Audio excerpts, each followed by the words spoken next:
Hello everyone, welcome back. This is the final lecture review video, and after this lecture video we're going to actually be getting into calculus concepts. So for this last review video I'm going to be covering the composition of functions, piecewise functions, graphing, and modeling using functions. So let's jump right into this last review video. So I'll start by writing some notes over here. We can write that a little clearer there. So we can add, subtract, multiply, and divide functions. And you saw from our previous lecture videos, I took two functions and I multiplied them together, and I took two functions and divided them together, and wherever that made sense, we looked at the domain of it. Wherever that made sense, that created a new function. So I'm going to give you another new way to create a function from two functions. So let's talk about function composition. So this is the key idea for this section. So let me give you the definition and the notation for what that looks like.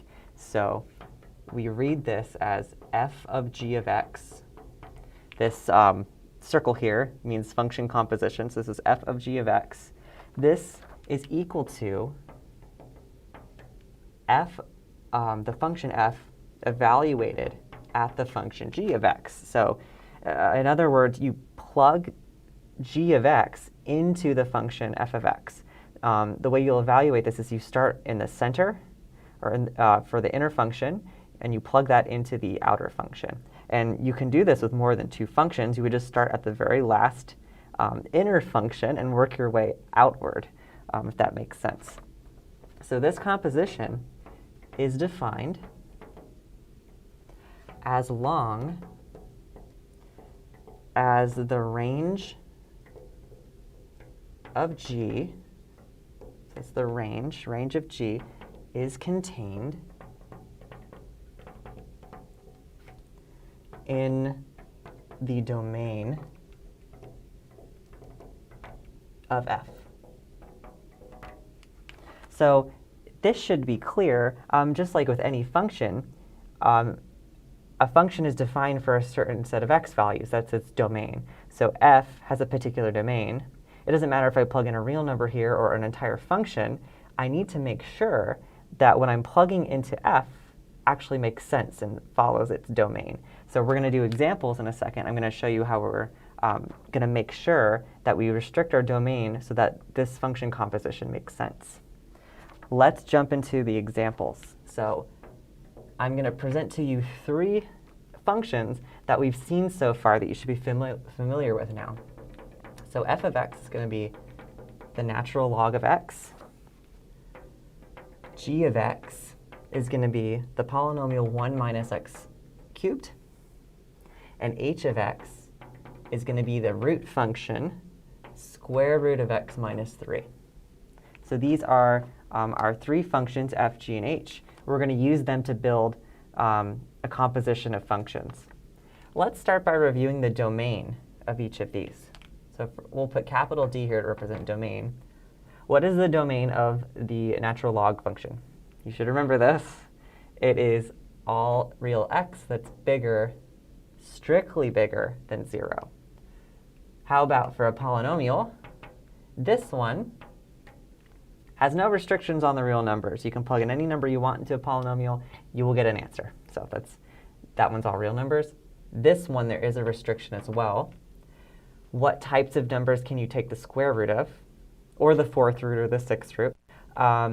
0 is OK at anything larger. So if you examine this, you'll agree with me here that you need to at least plug in 3.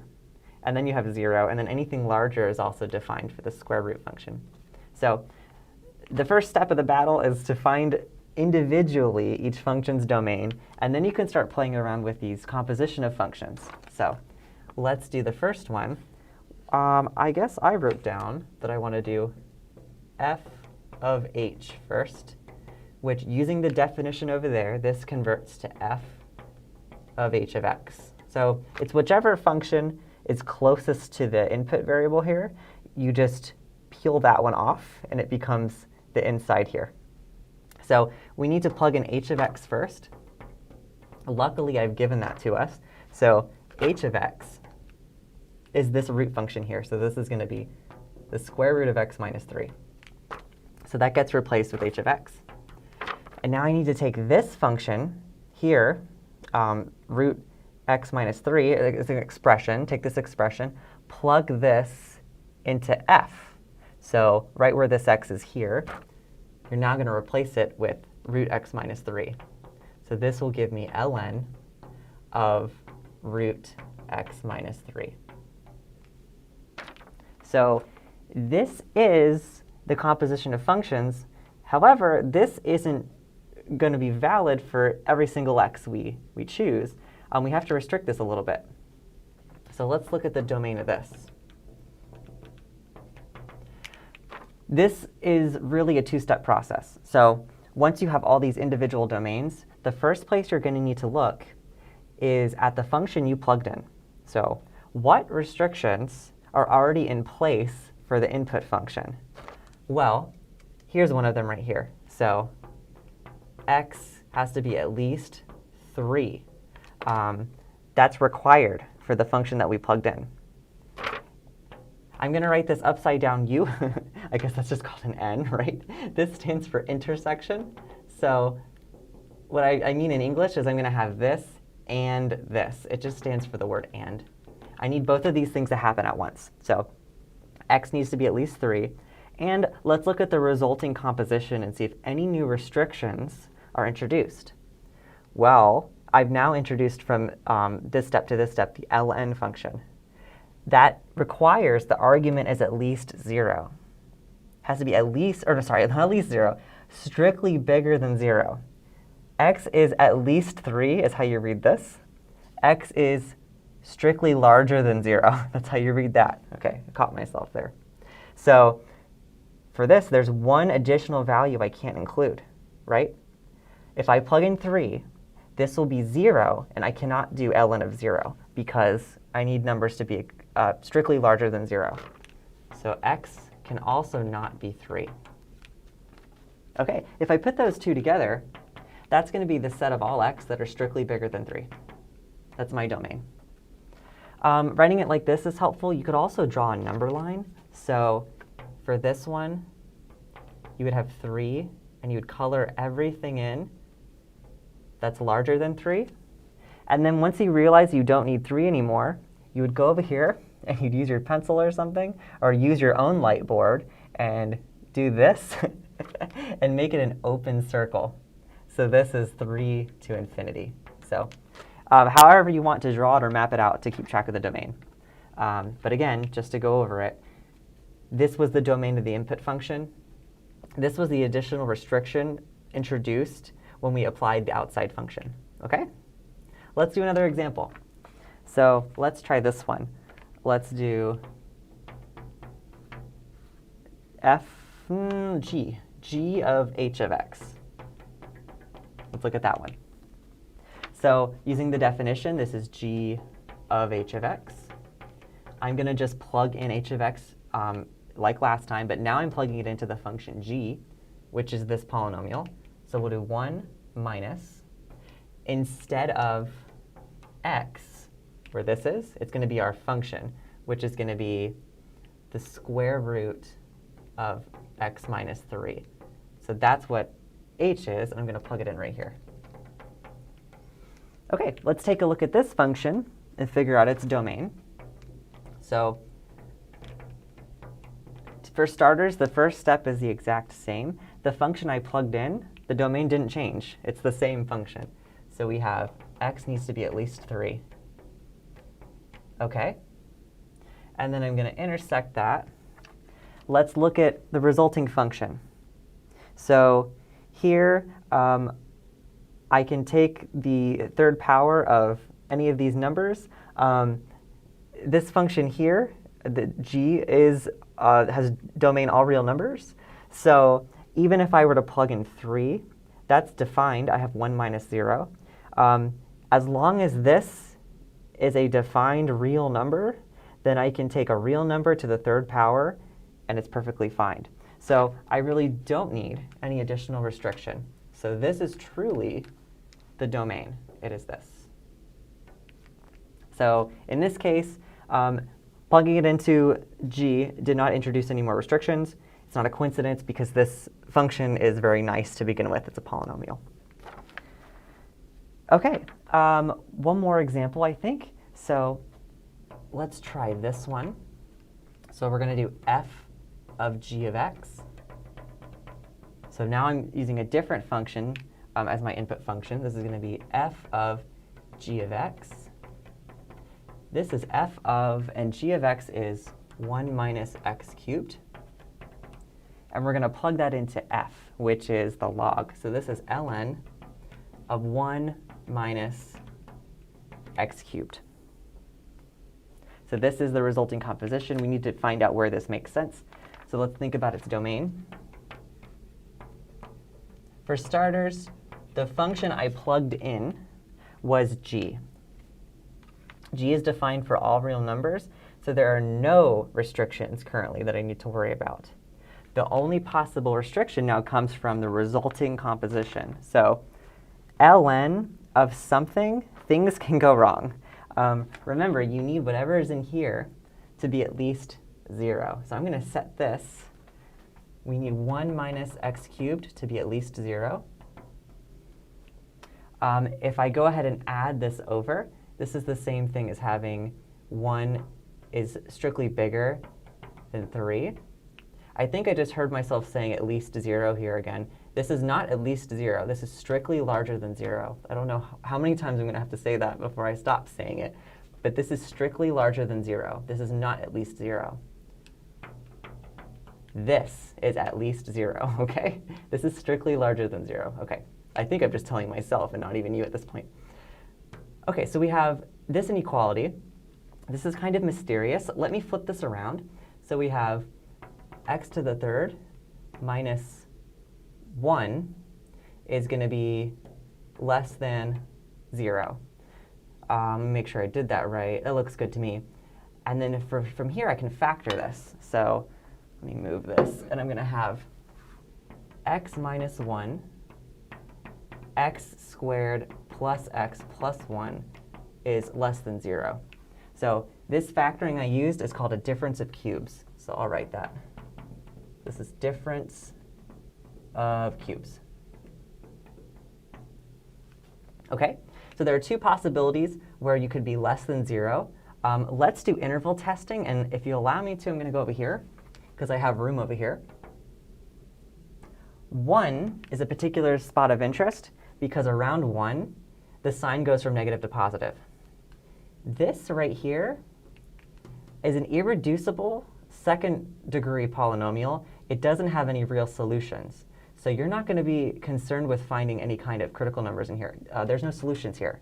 You can't factor this in the real numbers. So our only one to test is right here, x minus 1. Let's pick easy numbers to test, just like we did in previous videos. So here's 0. Here's 2. So if you plug in 0 into this expression over here, you get negative 1, and you get 1. So negative 1 times 1 is less than 0. So this is true. And it turns out if you plug in 2, it's going to be false. So that means our domain here is the solution set to this. So that just means we need to have x is strictly less than 1. And that's our domain for the third composition that I've written over here. OK, so that was that example. You can do much more interesting examples of composition by having more interesting functions. So I think I'm going to have one more example in this video. But I encourage you to take other functions you know, compose them with each other, and see what the domains are. All right, I'll see you soon for the next part. OK, so with this example, we're going to do some more practice of finding an inverse function. And then we're going to apply it to function composition. So let's take a look at this example. We have let f of x be x to the third plus 2. Find f inverse of x. So we've done this algebraically, and that's how I'm going to approach this. You would recall that the x cubed function looks something like this. So what I'm concerned about is that this passes the horizontal line test, so it's 1-to-1. Therefore, it makes sense to find the inverse. Again, if you're asked to find the inverse, it exists, we're telling you to do it. So let's use our solution method. We're going to start with y equals x to the third plus 2. And then we're going to interchange the variables. So we're going to have x equals y cubed plus 2. And then you're going to resolve for the y variable again. I'm going to switch to a different color. Maybe it'll show up a little better. So to solve for y again, you have x minus 2 equals y cubed. And to cancel a cube, you'll take a cube root on both sides. So we're left with the cube root of x minus 2 equals y, and you can call this y inverse. This is otherwise known as the inverse function. So the domain and range of this function is all real numbers. Therefore, the domain and range of this inverse function is all real numbers. So I don't need to be so picky like I was in those other examples. Every real number you pick is going to work for this stuff. So let's calculate f inverse of f of 5. And you may realize what's about to happen here. The way I would notate this in function composition notation is f inverse of f of 5. So that's what I've written right there. So let's calculate this. We know what f is. It's our original function. So if we plug in 5 cubed is 125 plus 2. So we have f inverse of 127. Then we need to plug in 127 into the inverse function we just found, which is this. So the cube root of 127 minus 2 is the cube root of 125.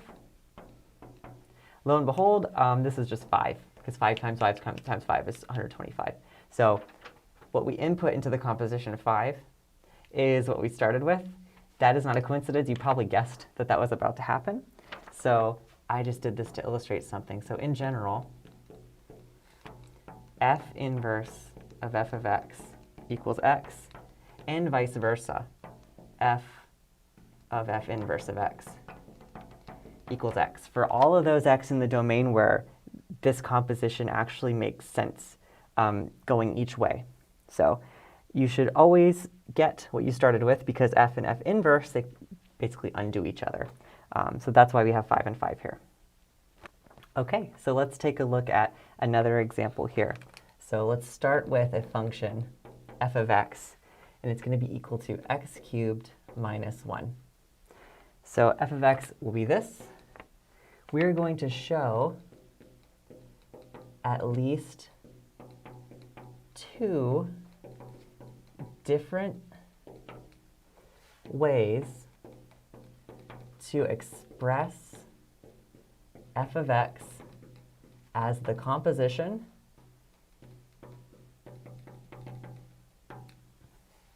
of 2 functions.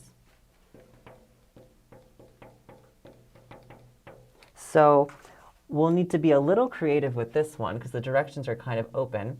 What I'm going to need to do is pick 2 functions myself, so that when I put them together, or I plug one into the other, you end up with this function. So what I'm seeing right now is I'm seeing I have 2 terms subtracted from each other, and one of them is a constant 1. So one thing I'm going to try is I'm going to do x minus 1 for g, and then what would I need to plug in to what I have for g to be left with this function? Well, actually, it would be x cubed. It needs to replace x. So now if I go ahead and follow what I just did, g of h of x is g of h of x is g of x cubed. And if you plug x cubed into g, you get x cubed minus 1, which is what I wanted from the beginning. I believe there are infinitely many ways to pick 2 functions to do this. So try to look for more obvious ones first. I'm going to give you a second one. So the next one is going to be the square root of x minus 1 for g. And then I'm going to do for h, I'll do x to the 6th. The only thing that's a little iffy here, and the thing that I'm kind of ignoring, is that this function as it is has no restriction on the domain. However, this function here that I've kind of constructed has domain restrictions. So while it's going to look the same in the end, the domains don't exactly match. But with this one, everything I'm plugging in works for everything. So there's just a warning here of what I'm doing. Be aware that there's domain restrictions here and there's none here. But if I just kind of naively do this, so the same thing, I'm going to plug h of x into g. My h of x that I've chosen is x to the 6th. And then from here, I'm going to go ahead and plug this into g of x. So I'm going to get the square root of x to the 6th minus 1. And then if I go ahead and look at this, this is just going to be x to the 3rd minus 1. Now, if I really think about it and think about the domain here, the domain of my input function, so the domain for h of x, that's all real numbers, because you can plug in any real number you want to this. And then if I look at the resulting function here, so I have the square root of x to the 6th. This also, you could plug in any real number you like, because this 6th power will make it positive. So actually, the domain of this will be all real numbers as well. So I don't think I have anything to worry about with the example I picked, even though that there's this restriction on g. So I challenge you to find another one. So try to find your own g and h, so that when you plug one into the other, you can do the other way too. You can do g into h if you'd like, and see if you can get this function. Okay, and then in the last part of this video, I'm going to go over some graphing, and I'm also going to talk about modeling with functions. So I'll see you then.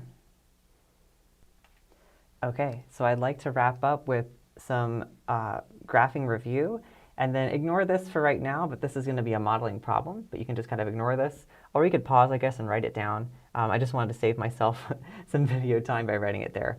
But let's first graph these. You can pause the video and try to do this yourself if you like, and then return here when you're done. So here we have a polynomial. It's just factored right now, so we could spend the time to multiply this all out, but we won't need to. It's actually great that it's factored for us. So one thing I'm going to do is I'm going to set this equal to 0 and begin graphing right here. So all of the x-coordinates that cause y to be 0 are going to be your x-intercepts. So this first one right here, x could be equal to 0. So that gives us the x and y-intercept of 0, 0. Another x-intercept I see is 1. If we plug in a 1 into this function, the whole thing goes to 0. So I'm going to put 1 right here. And then I have another one right here. So if you set 2x minus 3 equal to 0, you'll get x equals 3/2. So for this, I'm going to need to be a little bit to the right of 1. So these are all the places where the graph intersects the x-axis. Now, from here, we should look at the tail behavior. So for a polynomial, we want to look at the degree. So this contributes 1 to the degree. There's also one factor here, so this is 2. And then this is a multiplicity of 2. That just means that there's 2 repeated factors here. So there's 3 and 4 for here. So the overall degree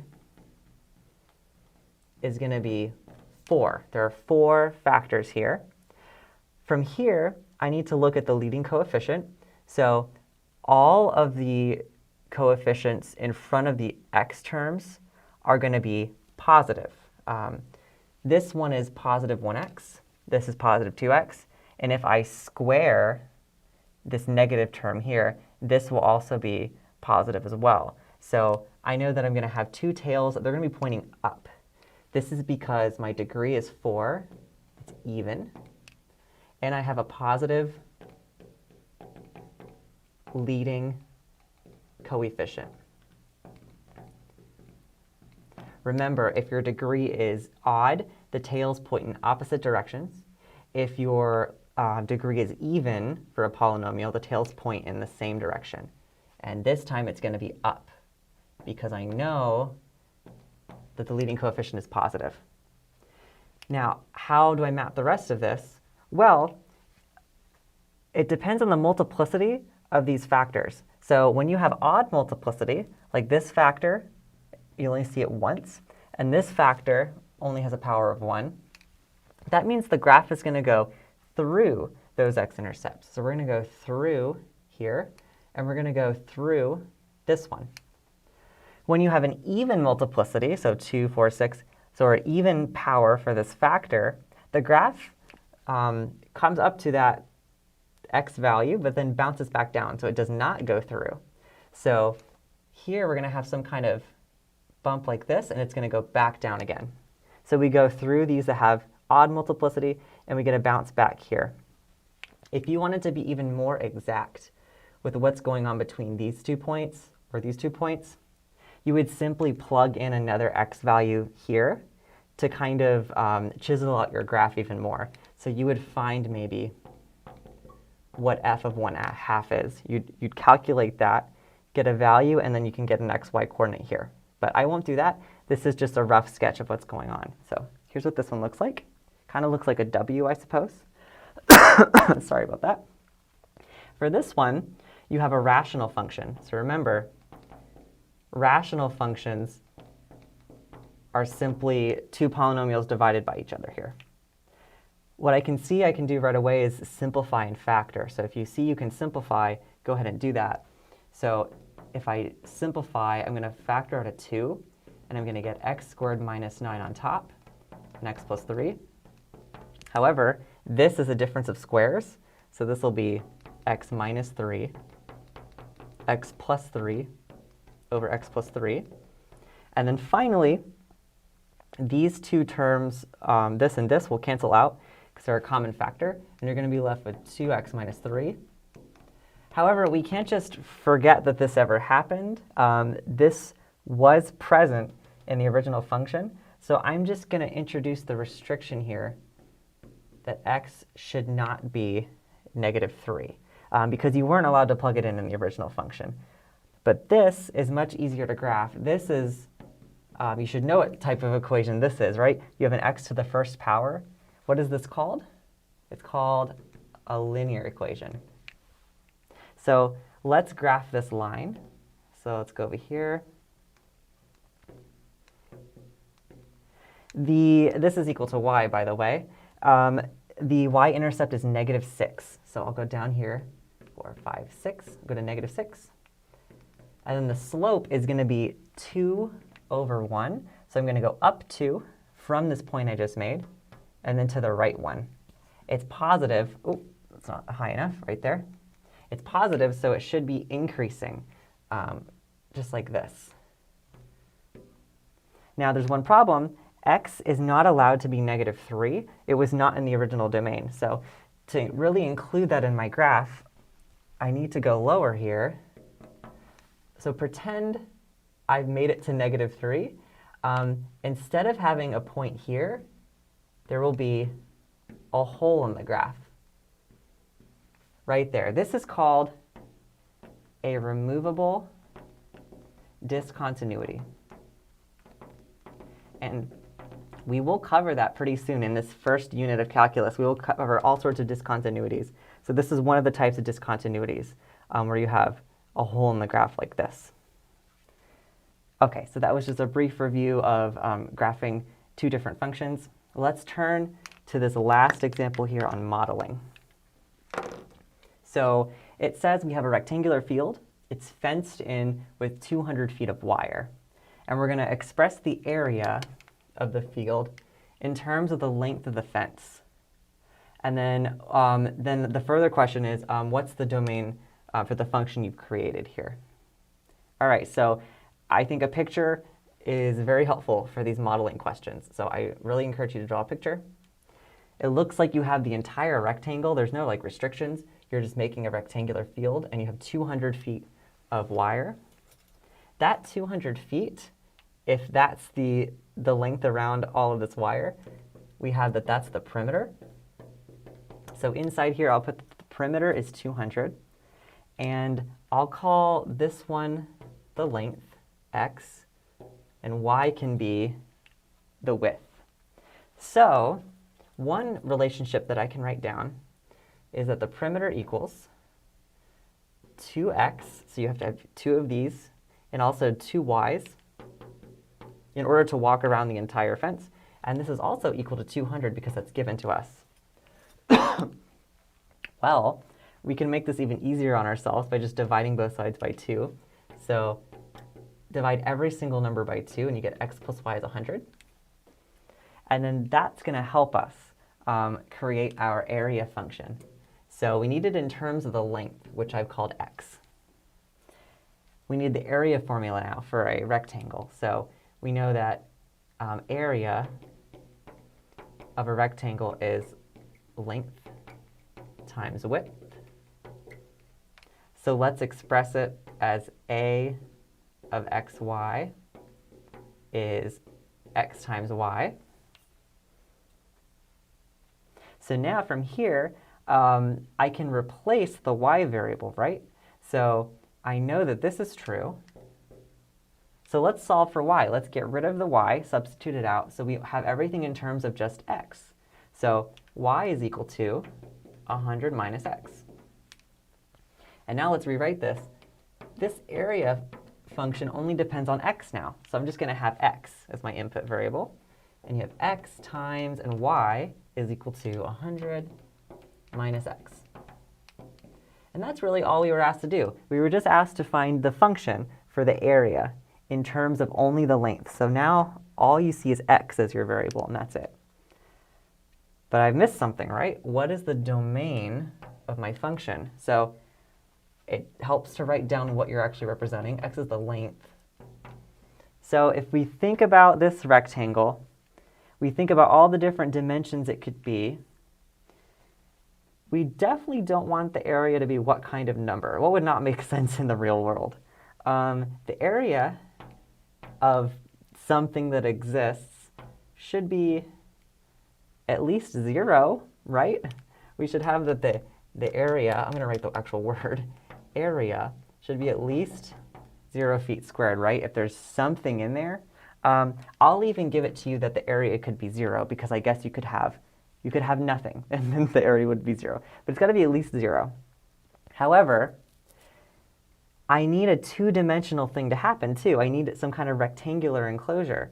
So if I were to plug in 100 for x here, for example, it looks like this rectangle would collapse.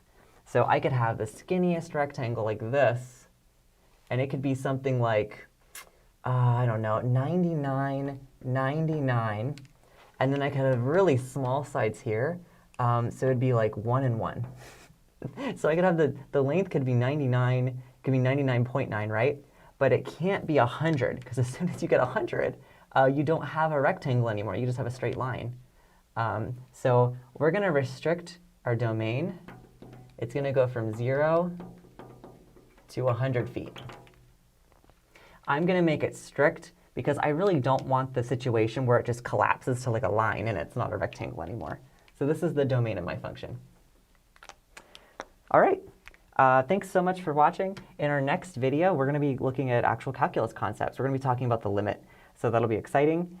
And you should be well prepared for lecture quiz 4, as well as lecture quiz 1, 2, and 3. So please go take care of those if you haven't already. And I will see you in the next video. Thanks.